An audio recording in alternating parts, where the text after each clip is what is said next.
Okay, dry hair. Dry hair, isa sa major problem ng buhok. Okay, dry hair. Maraming cause ng dry hair. Number one is kung sobra ka ng pagpapagawa ng buhok.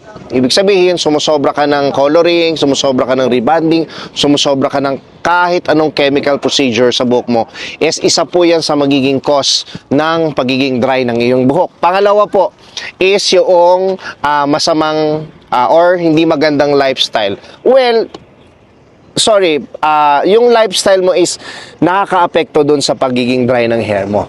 Pangalawa po yan sa main cause ng dry hair. Okay, para maiwasan yan at para mabigyan solusyon or kasagutan yung mga ganyan, anong gagawin mo? Gumamit ka nitong Fora na hair mask. Okay, design po siya para i-treat yung buhok. Design siya para ibalik yung moisture, vitamins, nutrients na mawawala sa buhok mo dahil sa mga lifestyle, dahil sa pagko-color or pagpapagawa mo ng iyong buhok. So basically, ang ginagawa niya is bigyang solusyon yung dry hair mo. Okay? Yan po is isa sa napakagandang purpose nitong Fora na to.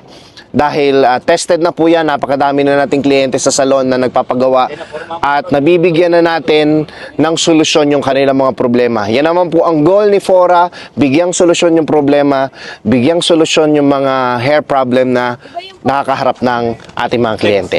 Thank you!